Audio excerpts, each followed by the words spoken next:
kalau nggak ada vektornya gitu. Jadi T-nya tadi sebarang dari tak hingga sampai tak hingga gitu ya. Sajane nulis plus tak hingga itu ya nggak usah plus gitu ya, Mbak tahu, tapi di buku ini ditulisnya plus tak hingga gitu ya. Karena sebenarnya tak hingga itu sendiri menunjukkan bilangan yang positif. Kalau negatif ya min tak hingga.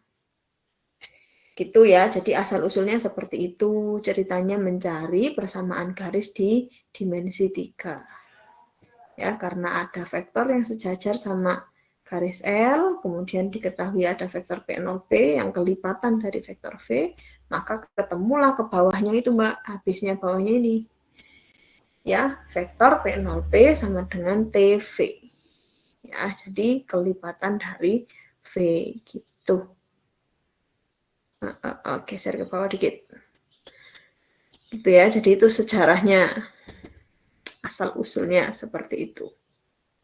Terus ke bawah. Nah, sampai kemudian, oke, stop di sini dulu. Mungkin kebablasan ya. Kebablasan ke atasnya dulu. Contoh 4. Nah, sampai kalau misalnya kita vektor tadi persamaan P0P sama dengan TV, itu kita kerjakan, kemudian kita jabarkan, kita ambil komponen-komponen X-nya sendiri, Y-nya sendiri, dan Z-nya sendiri, itu ketemulah persamaan parametrik namanya. Ya. Kenapa disebut persamaan parametrik? Karena ada parameter. Ya, ingat dulu kita pas ngerjakan eliminasi Gauss-Jordan, kan ada yang tak punya solusi, ada yang punya tepat satu solusi, dan ada yang tak hingga banyak solusi. Yang tak hingga banyak solusi itu yang ada parameternya. Ya, jadi salah satu variabel kita simbolkan dengan T, T-nya bisa berapapun. Gitu, jadi seperti ini. Solusinya berupa titik-titik. Kalau kita perhatikan, nah ini mulai masuk ke pertanyaannya Ainul ini. Kalau kita perhatikan, kursornya Mbak, X sama dengan 1 plus 4T, Y sama dengan 2 plus 5T, Z sama dengan min 3 min 7T, itu adalah titik, ya kan? X sama dengan itu titik kan? Terus Y sama dengan itu titik. Z sama dengan itu titik. Ya, jadi X-nya sekian, Y-nya sekian, Z-nya sekian. Tapi, karena T-nya itu berjalan dari negatif tak hingga sampai tak hingga, jadi T-nya bisa banyak, maka kumpulan titik-titik itu akan menjadi sebuah kumpulan titik garis. Oke, good. Ya, jadi garis itu kumpulan titik-titik. Ya, kalau titik T-nya dikumpulkan jadi satu, nanti jadi garis. Karena garis itu nggak cuma kayak gini toh, ini segmen garis namanya, bukan garis. Kalau misalnya saya gambar dari sini sampai sini, ini namanya segmen garis. Bukan garis ya. Kalau garis berarti ya panjang banget, dari bisa kita perpanjang gitu ya. Jadi dari min tak hingga sampai tak hingga bisa panjang banget. Makanya itu jadi garis. Ngerti ya? Kalau kalian main-main GeoGebra, misalnya kalian iseng-iseng main GeoGebra, kalian gambar garis misalnya Y2Y plus 3X sama dengan 10, gambar klik. Digambar. Nanti hasilnya tuh bukan segmen garis aja, tapi garis yang bisa panjang banget. Kamu perpanjang sampai ratusan ribu, XY-nya tetap ada gitu. Jadi itu adalah garis. Jadi garis itu panjang ya. Gitu, bisa diperpanjang. Sama kayak bidang. Bidang juga bisa diperpanjang. Diperlebar kalau bidang. Gitu. Jadi kenapa tadi T-nya kalau T-nya 0 nggak masalah juga, dia akan tetap jadi bagian dari garis itu. Ngerti ya? Jadi katakanlah nih misalnya garisnya ini bisa diperpanjang ya. Saat T-nya 1 nanti ada titik di sini. Saat T-nya 2 di titik ini. T-nya negatif 45 dari sini. T-nya 0,001 ada terus di sini. Dan itu jadi kumpulan-kumpulan titik yang akhirnya membentuk garis. Gitu. Paham ya? Jadi ini ceritanya cukup menarik ya. Ceritanya cukup menarik. Apa ya? Kalau saya bilang itu detail. Gitu. Ya, jadi persamaan parametrik itu seperti itu karena ada T-nya sebagai parametrik. Beda sama yang T yang ada di bidang kemarin, yang di kelompoknya Ainur kemarin. Kalau T yang ada di bidangnya kemarin itu kita pilih T-nya, gitu kan? Ya. Jadi T-nya itu kita misalkan dengan suatu kita misalkan dengan satu bilangan tertentu, kemudian ketemu persamaan bidangnya. Dan memisalkannya boleh berapapun asal tidak nol. Kalau kita misalkan dengan berapapun, jadinya nanti kelipatannya. Jadi persamaan yang diperoleh Ainul dengan T yang berbeda, dengan persamaan yang diperoleh sama Mutia misalnya, T-nya juga beda, itu merepresentasikan bidang yang sama. Meskipun persamaannya beda, cuma namanya aja, namanya Ainul sama Mutia gitu, beda nama doang. Bidangnya sih sama gitu. Sama kayak misalnya saya manggil Ainul, tapi kalian manggilnya Kodri misalnya. Kan beda nama, tapi orangnya sama gitu. Apa beda ya enggak kan? Nah, itu kayak gitu kasusnya. Gitu ya. Nah, yang ini enggak kayak gitu. Ini tuh T-nya bukan bersifat sebagai nama, menamai sesuatu, tapi T-nya itu ya memang ada banyak, jadi T-nya bisa ada banyak sekali. Kalau dikumpulkan jadi garis gitu ya. Nanti kalian sudah dapat geometri belum? Semester 1-2. Sudah dapat ya? Geometri Euclid? Belum, Bu. Oh, belum. Oke, kalau belum nanti mungkin kalian akan lebih memperdalam mengenai garis titik garis bidang itu di geometri Euclid nanti ya mungkin semester depan. Tuh, jadi itu filosofis banget sih kalau menurut saya geometri yang awal-awal itu.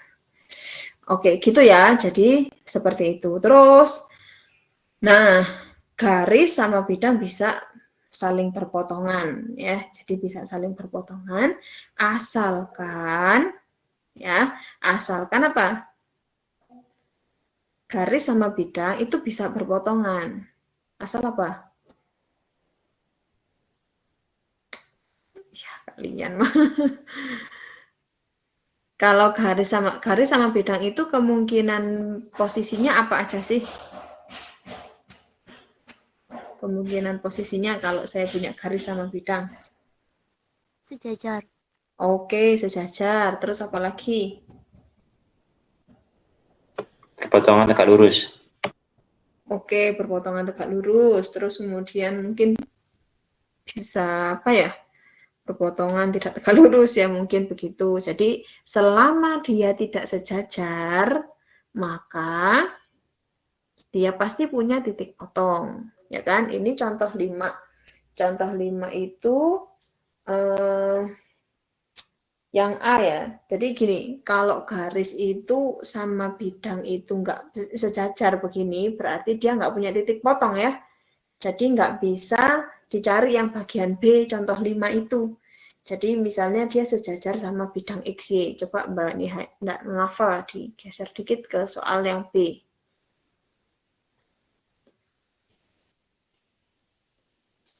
Jadi kalau dia sejajar dengan satu bidang, nggak mungkin dia itu bisa diketahui titik potongnya ya kan? Jadi kalau sejajar kan nggak mungkin ada titik potongnya, tapi ada jaraknya. Makanya tadi sama Hanifah sama siapa yang terakhir tadi ya, Laila kalau nggak salah ya, yang bahas mengenai jarak. Jadi kalau berpotongan bisa dicari nih yang B. Tapi kalau sejajar mau diperpanjang sampai ke Amerika juga nggak bakalan ketemu ininya apa titik potongnya karena yang sejajar tuh nggak akan pernah ketemu gitu ya. Jadi yang sejajar tuh nggak akan mau diperpanjang sampai kapanpun nggak akan pernah bertemu di satu titik gitu ya. Makanya nyari pasangan jangan yang sejajar ya, yang saling melengkapi aja. Gitu ya. Jadi supaya bisa bertemu di satu titik. Kalau bisa bertemu di satu titik bisa dicari yang B gitu ya. Kalau yang sejajar ada jaraknya. Kalau ada jaraknya bisa dicari pakai D tadi ya, rumus yang dibahas sama kelompoknya Mutia tadi gitu. Terus selain tadi diketahui kemiringan sama satu titik ya, kita juga bisa nyari persamaan garis kalau diketahui 2 titik ya. Jadi mirip-mirip lah sama yang kalian pelajari di SMA dulu. Kalau di SMA dulu kan butuh M sama X1Y1 atau butuh X1Y1 sama X2Y2 kan gitu untuk nyari persamaan garis. Nah, ini juga bisa dicari ya. Yang A itu seperti itu contohnya ya. Cari persamaan parametrik garis L kalau dia melalui P1 sama P2 gitu. Nah, sebetulnya mungkin kita ya nyocok-nyocokin aja ya. Terus sebetulnya nggak langsung gitu, Rek. Ini ada penjelasan ininya awalnya. Gini. Jadi tadi kan karena untuk mencari persamaan garis itu, kita butuh vektor V yang sejajar dengan garis, terus sama satu titik ya. Nah, yang sejajar dengan garis itu vektor apa? P1, P2, yaitu 3, min 4, sama 8. Dari mana vektor P1, P2 ini? Ya, komponennya P2 dikurangi komponennya P1. Paham ya? Gitu. Nah, ini anggaplah sebagai vektor V yang tadi dibentuk vektor tadi, bentuk apa? Persamaan parametrik tadi. Anggaplah sebagai vektor V. Nah, ini dia boleh pakai P1, boleh pakai P2 kan? Yang penting kan dia melalui garis itu. Jadi kalau di soal ini pakai P1 ya boleh. Kalau kalian mau pakai P2 ya boleh-boleh aja. Nanti garisnya beda, Bu. Sama. Ya. Hanya bentuknya yang beda. Hanya apa namanya? Persamaannya yang berbeda tapi garisnya sama. Nah, sehingga dari situ baru kita bisa substitusikan ke bentuk persamaan parametriknya gitu ya. Jadi ada ceritanya nih sebelum ke sini sebetulnya ya. Jadi ini garis yang sejajar, vektor yang sejajar, terus dia melalui P1. Kalau melalui P2 berarti bentuknya persamaannya apa? X sama dengan 5 plus 3T, Y sama dengan min 4T, ya, dan Z sama dengan 7 plus 8T. Gitu ya, dengan T-nya dari min tak hingga sampai plus tak hingga. Gitu, paham ya? Oke, bisa dipahami ya? Oke, nanti kalau saya minta mengerjakan soal yang seperti ini bisa ya? Ya, bisa. Terus di mana garis memotong XY plane? XY plane itu bidang ya, jadi bukan pesawat. Kalau aeroplane memang pesawat ya, tapi kalau plane di sini bidang ya. Kadang-kadang memang Google Translate itu tidak bersahabat kadang-kadang ya. Ini plane itu bidang ya. Jadi konsep apa memang bahasa Inggris matematika itu butuh pemahaman sendiri sih, seperti apa tadi? Function itu mungkin fungsi ya, bukan kegunaan. Ya gitu. Nah, di sini bidang XY. Berarti kalau bidang XY itu kalau di apa namanya? Bidang XY itu kalau di apa Kartesius yang 3 dimensi ya, itu kan yang mendatar. Can you imagine? Yang mendatar ya, yang mendatar. Oke. Nah, yang mendatar kalau yang XYZ kan kayak gini ya, XYZ.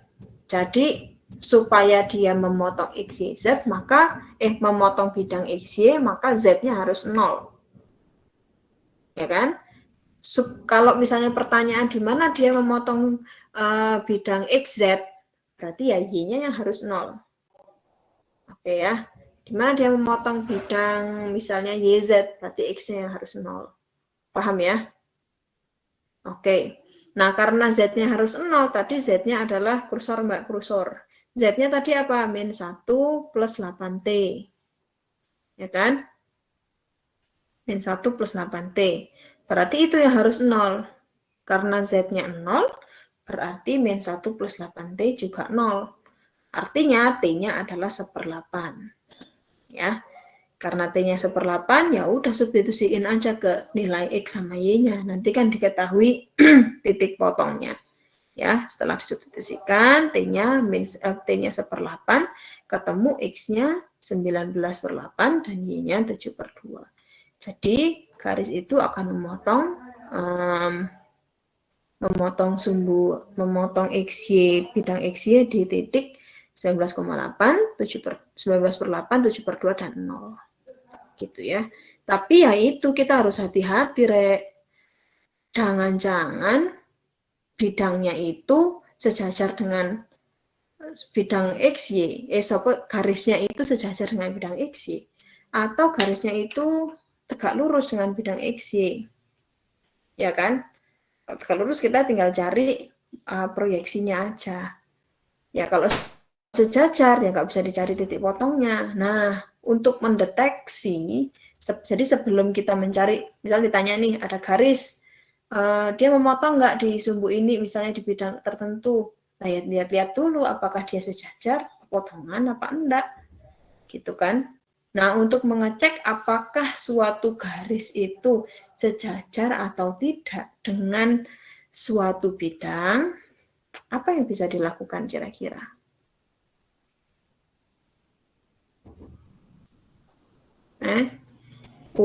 Apakah garis itu sejajar dengan bidang atau tidak? Itu kita bisa cari dengan menggunakan apa?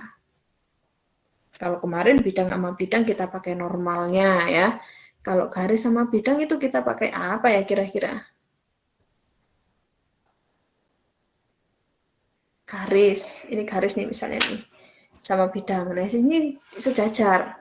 Gimana cara mengetahuinya kalau mereka sejajar?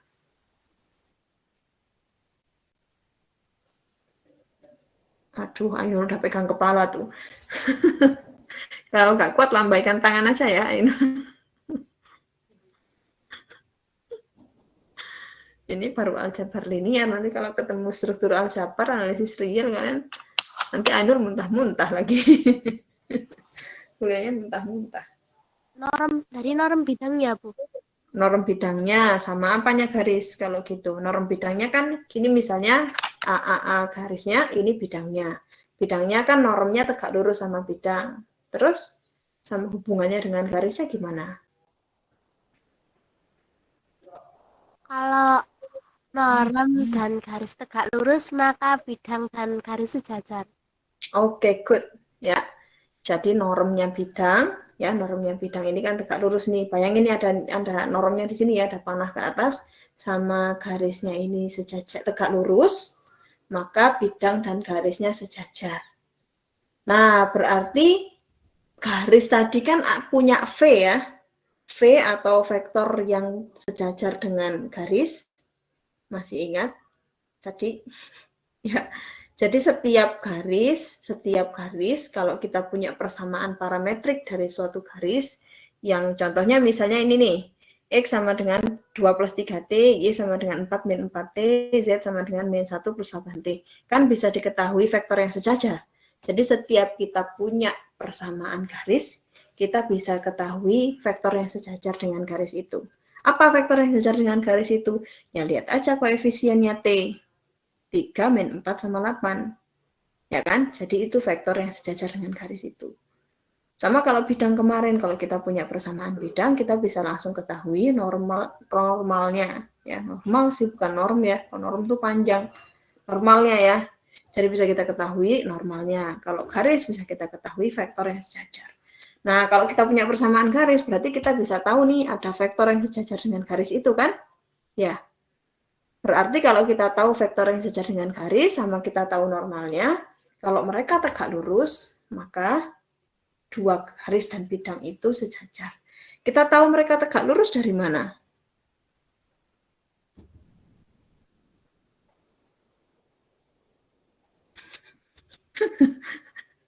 Si Mas Ulumnya senyum-senyum aja, ketularan si Ainul ya, kalau ditanya senyum-senyum. Ini virus Ainul menyebar kemana-mana ini berarti.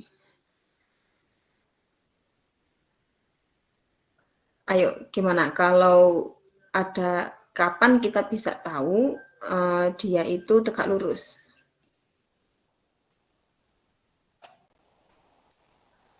Ya, kalau dua vektor tegak lurus kalau ya pas.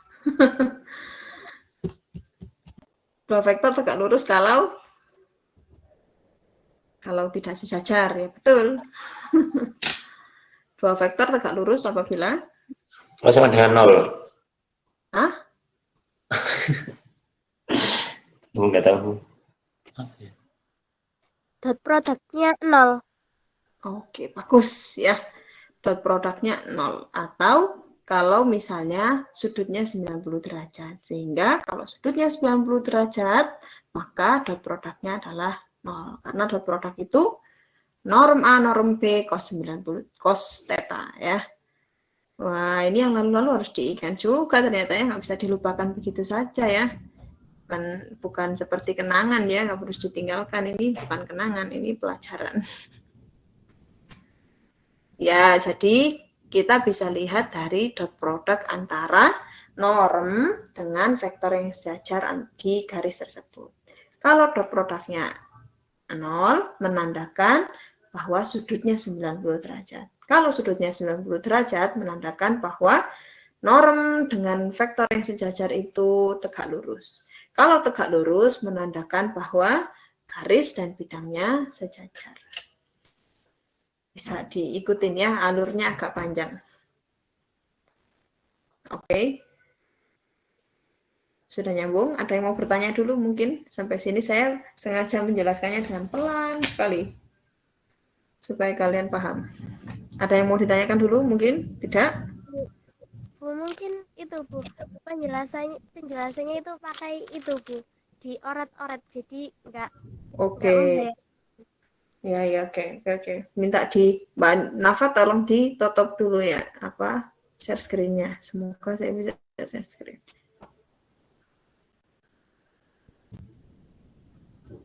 Oke. Ya, kadang-kadang memang butuh visualisasi ya. Jadi nggak bayang-bayangin aja. Takutnya saya bayangkan dengan yang kalian bayangkan nggak sama, gitu kan. Nggak sesuai ekspektasi.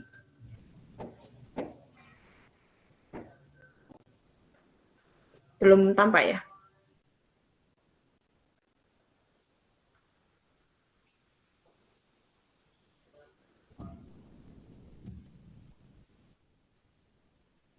Oke, sudah muncul whiteboard saya? Sudah, Bu. Sudah, Bu. Oke. Oke, di sini misalnya ada garis. Aduh, hitam. Agak lemot rek kayaknya. Oke, ada bidang. Kemudian di atasnya ya, mungkin di atasnya aja ada garis. Agak lemot. Gini ya. Jadi ini garis L, ini bidang alfa, misalnya begitu. Nah, kalau bidang alfa ini kan kita bisa ketahui normalnya. Ya, aduh, normalnya nggak tegak lurus benar. Nah, anggap ini normalnya ya. Jadi ini vektor N itu yang normal dari bidang alfa. Kalau di garis kita bisa ketahui vektor yang tegak lurus, katakanlah vektor yang sejajar. Ya, vektor yang sejajar dengan L, katakanlah V. V. Nah, katakanlah begini ya. Nah, misal saya punya persamaan parametrik L-nya itu adalah X sama dengan, ini harus sabar ini, X0 plus A1T. Oke, gini ya. Terus Y sama dengan Y0 plus B1T. Kemudian Z sama dengan Z0 plus C1T. Gini ya.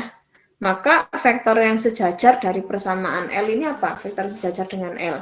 Kan kita lihat koefisien T-nya ya. A1, B1, dan C1. Gitu kan ya. Jadi vektor V-nya adalah A1, B1,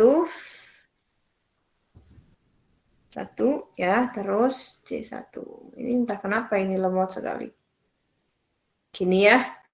Nah, kalau misalnya persamaan bidangnya itu adalah persamaan bidangnya ya, 4. 3 ya, sama dengannya 3. Karena persamaan bidang. Bukan karena di R3, nanti kalau di R4 kalian bersama dengannya 3. Sama dengannya 4, bukan gitu. Karena di sini nanti ada sama dengan lagi di dalamnya sini. Ya, ini menunjukkan persamaan gitu.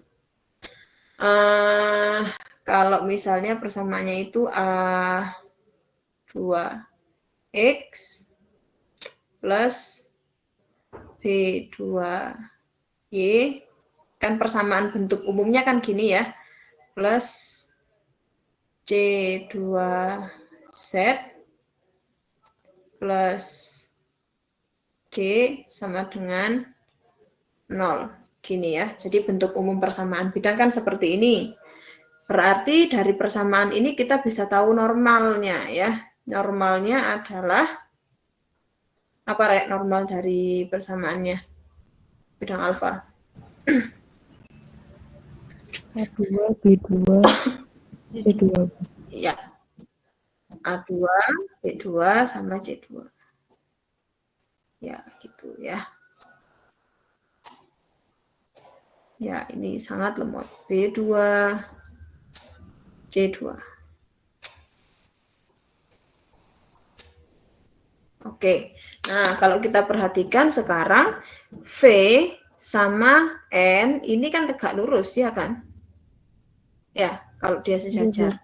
Berarti vektor N dan vektor V itu sudut antara vektor N dan vektor V itu pasti 90 derajat.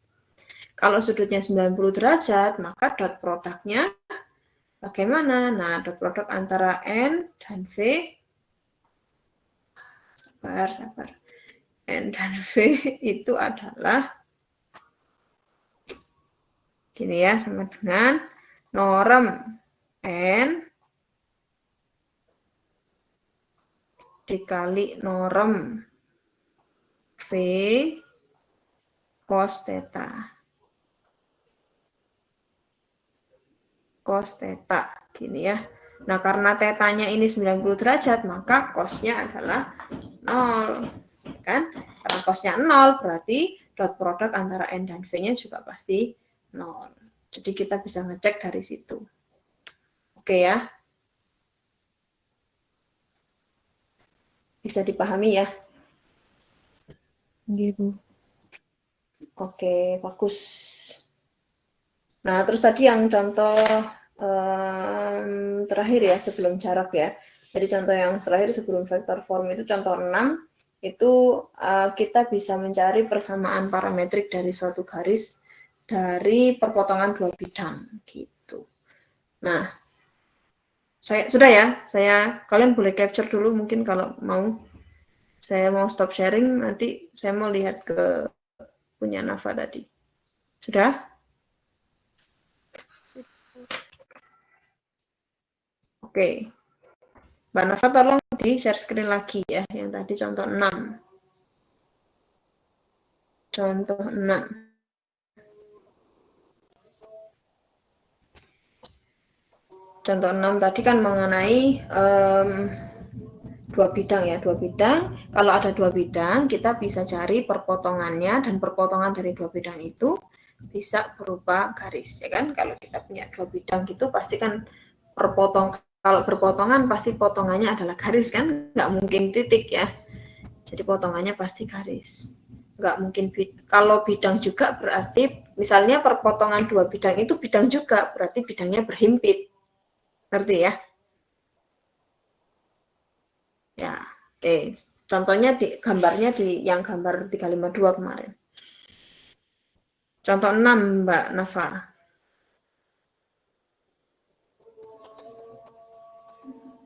Contoh 6.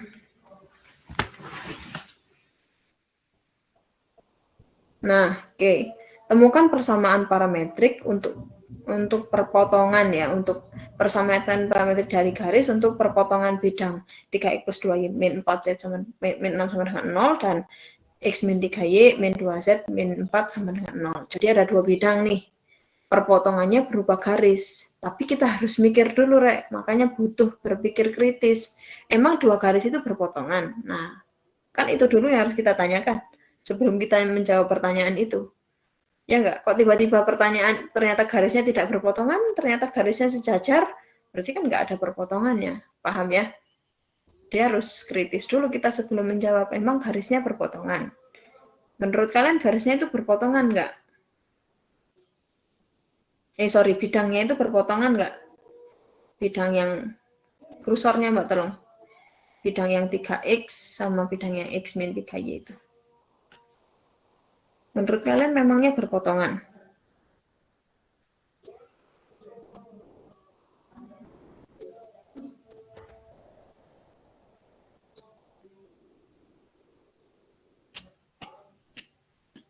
Berpotongan memangnya ya, dua bidang itu ya. Dari mana kita bisa tahu apa sebelum kita menjawab iya? Dari mana tahu kalau dua bidang itu berpotongan? Karena bukan kelipatannya. Oke, kalau kelihatan-kelipatannya artinya dia tidak sejajar gitu kan, karena nggak sejajar. Kalau nggak sejajar ya berarti berpotongan gitu. Jadi kalau kelipatannya ya udah nggak usah dicari perpotongannya kan, nggak berpotongan karena sejajar gitu ya. Karena kita harus lihat itu dulu sebelum kita menjawab. Oh ternyata bukan kelipatannya, kalau kelipatannya nggak bisa dicari gitu. Jadi kita pakai eliminasi Gauss-Jordan gitu ya. Dan seterusnya sampai diperoleh persamaan parametrik seperti yang di bawah itu. Terus yang terakhir ada bentuk vektor ya, bentuk vektor seperti yang bidang kemarin juga ada bentuk vektornya, yang garis juga ada bentuk vektornya. Tadi udah dijelasin dengan cukup baik ya. Vektor form. Oke, mungkin ada pertanyaan sebelum kita ke soal. Ada pertanyaan? Tidak ada? Oke. Kalau tidak ada, kita soal ya. Dan dikumpulkan seperti kemarin ya. Jadi langsung dikumpulkan. Nomor 6, soalnya ya. Di exercise 3.5. Nomor 6. Oke, nomor 6 sama. Nomor 6 kemarin kan nggak dikerjakan tuh. Sama kelompoknya ini. Saya minta dikerjakan. Jadi dikerjakan sama-sama.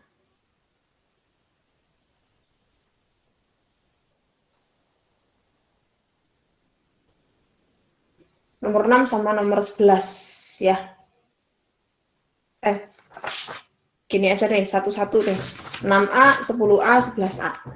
Ya, jadi 3 soal. 6A, 10A, 11A. 6A, 10A, 11A. Oke. Sampai akhir perkuliahan ya. Kita kan selesai jam 1 kan? Selesai 12.20, Bu. Oh, 12.20. Ya udah saya kasih sampai jam 1 deh ya. Saya kasih sampai jam 1 untuk mengumpulkan nomor 6A, 10A sama 11A. Langsung dikumpulkan di Google Classroom ya. Oke. Nanti kalau mau ada yang bertanya boleh langsung di grup ya. Gitu. Jadi ini kan latihan. Jadi kalian boleh langsung bertanya di grup atau japri ke saya boleh. Gitu. Oke, itu ya mungkin yang bisa kita pelajari hari ini. Semoga ada manfaatnya, yang diambil yang serius-serius saja, yang bercanda-bercandanya nggak usah diambil ya. Jadi mohon maaf tadi mungkin beberapa saya jadikan contoh kalau menyinggung, mohon maaf ya. Jadi kita ketemu lagi minggu depan. Minggu depan mungkin kita sedikit nambah ke latihan soal. Di 3.5 ini ada beberapa latihan soal yang perlu kita bahas. Terus minggu depannya lagi baru kita review semua sebelum UAS, gitu ya. Oke.